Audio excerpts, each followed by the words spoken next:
Hello my friends and welcome back to the rabbit hole. Tonight's video is going to be my skincare routine featuring copper peptides.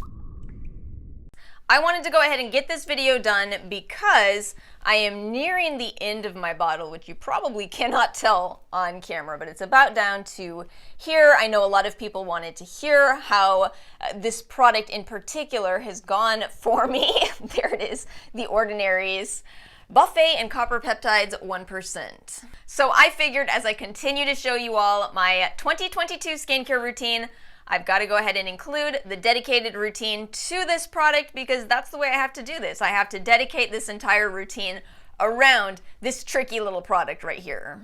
How's our lighting looking in this video? Can I please tell you all about how I finally, and I mean finally, figured out this specific camera and what it's been doing to my skin? So I don't use filters, right? No interest in them whatsoever. We're talking skincare here. But I did happen to notice every time I film right here in this spot as opposed to over there, for some reason my acne looks worse. Well, just because I'm not using filters doesn't mean I want my skin to actually look worse. So what is going on? Well, I finally went into the camera settings and get this. This camera has been color correcting for too much green. Are you kidding me, camera? Are you kidding me? Do you know how much grief I have received throughout my life for having a green undertone? I have people going, you got jaundice? Now my own camera has been over here going, yeah, she looks pretty sickly. Let's turn up the red. Fantastic. We love it. Okay, so I'm going to get into my routine. As is always the case, timestamps and links in the description box below. I am wearing some light makeup today, so I'm just going to use my Butters Hygienics Oil Cleanser to remove it. I'm going to pump some of this out onto my 3 ships round, the You Are Worthy variety. Both of these were PR. So most of my makeup today is Merit. It's so funny, I feel like I've defaulted to such a shorter makeup routine than I did in, 2018, 2019. That's probably true for most of us though, but I think it's really doubled for me in that, I no longer live in New Orleans. It's been so funny for me to, talk to some of the influencers on Instagram, content creators, and find out that a lot of the intense looks you see all over Instagram, people do those for Instagram and then they wash it off afterwards. I never did that. All the times that you saw those really intense makeup looks, I wore that out. Because why wouldn't I? I lived in New Orleans, but now that I live in a much a lower frequency of holidays area, it sort of feels like, what is the point of wearing, a bright pink wig out to celebrate Tuesday?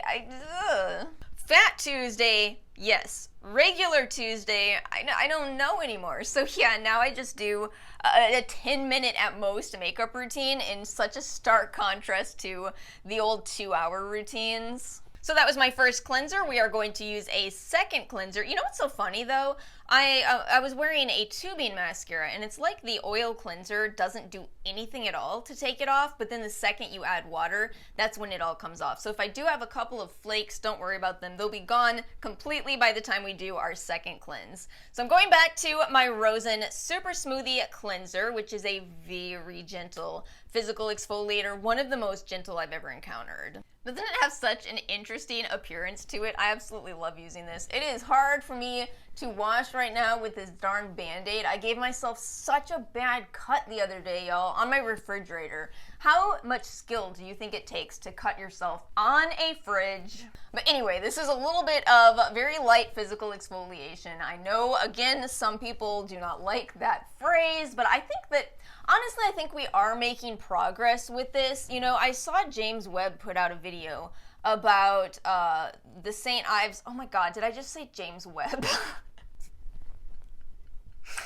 Oh Lord, I'm tired. I must be tired. Okay, not James Webb.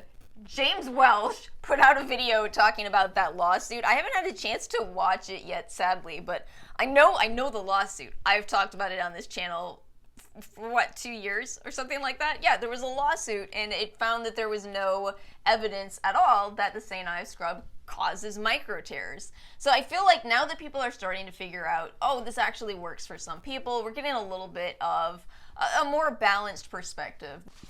I'm going to jump several steps ahead because my lips are feeling so dry right now. Let's use the Alpenbeauty Willow and Sweet Agave Plumping Lip Mask, which came with such an adorable little scoop. Oh my goodness, so cute.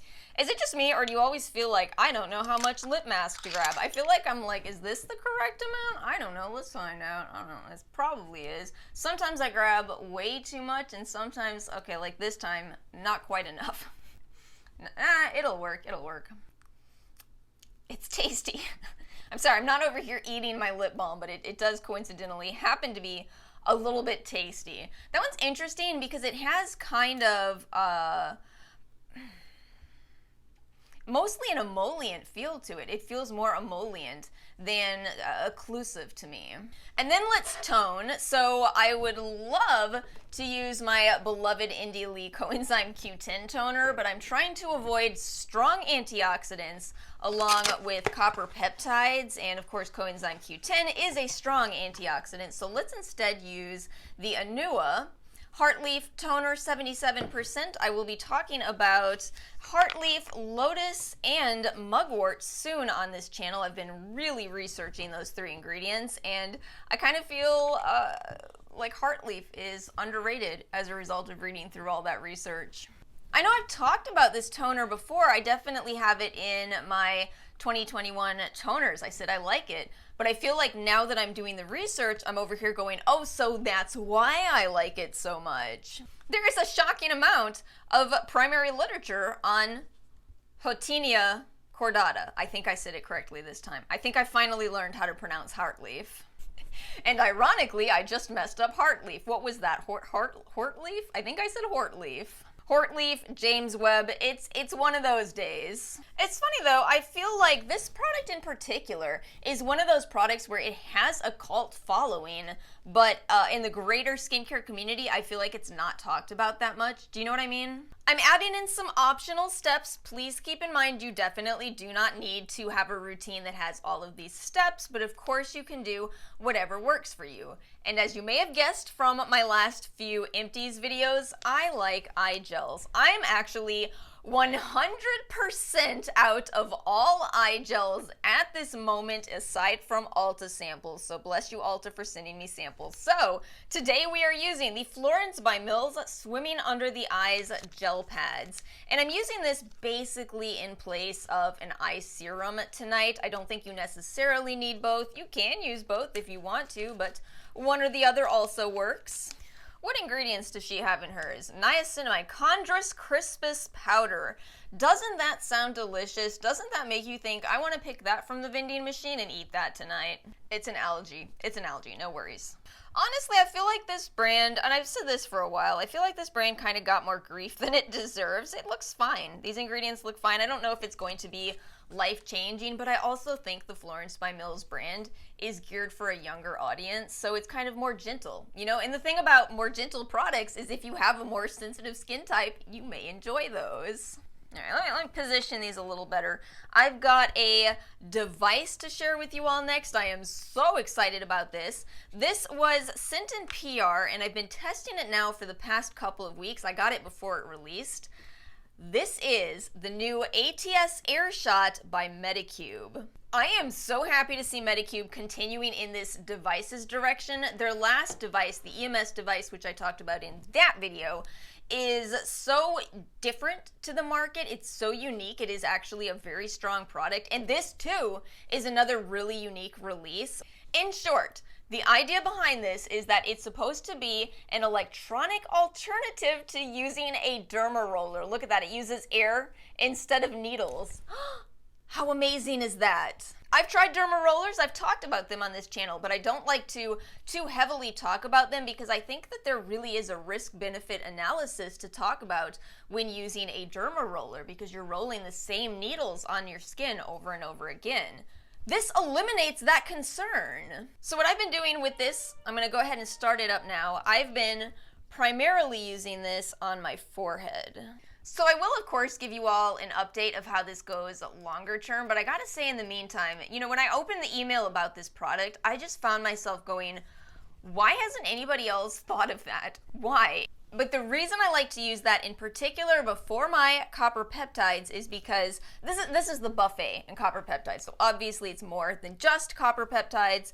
It can be difficult to get peptides into the skin. We know that from the published literature. So anything I can do to increase absorption is good in my book. So I would say I've seen the benefits of copper peptides, which is supposed to be anti-aging, supposed to be great for wound healing, but the thing that makes copper peptides so tricky is that they are kind of finicky. It's a bit of a finicky ingredient. You don't want to, at least given what we know right now, you don't want to combine it with something like L-ascorbic acid, potentially with retinoids, which is a shame because with something like the regular buffet, I would have no qualms whatsoever combining that with my adapalene. As somebody who's almost finished this, I will say, again, I do feel I've seen benefits from it, but I'm also going to tell you honestly, I do not see myself repurchasing at least this specific product just because it's so difficult to incorporate into my routine. And to be totally honest with you, I feel like the results for me compare to snail mucin. Yeah, it helps my skin bounce back faster when I have a bad breakout. But so does snail mucin. That is exactly what snail mucin does for me. Now again, this could be a great option for somebody who's vegan. Snail mucin isn't a vegan ingredient. But then you also have CBD, and I feel like CBD, at least anecdotally for me at this point, also does that. So I think this is all to say, I feel like there may be benefits to copper peptides, but it's like we were talking about with the benefit risk analysis of a derma roller. It's kind of the same thing with copper peptides. Realistically, when I finish this, I see myself going to a more simplified routine of argireline and matrixyl in conjunction with my adapalene, which should go just fine. But with copper peptides, it's a little more tricky. I feel like we just don't quite know if that's a good idea yet. And I don't know if I want to be the person out here figuring out whether it's a good or bad idea. You know what I'm saying? Also, can I say one more thing about this product? I feel like it's such a funny product for the ordinary. They have so many of these, one focus products, the niacinamide, the hyaluronic acid, even the two peptides I just showed you. But this is kind of everything. It's almost like the only multi-function product from the ordinary. It's still obviously a peptides product, but yeah, it's just kind of, it's an odd one out, isn't it? It's an odd one out in that it's so tricky, it's complicated, the benefits are maybe comparable to other ingredients. I don't know. That's where I stand with it.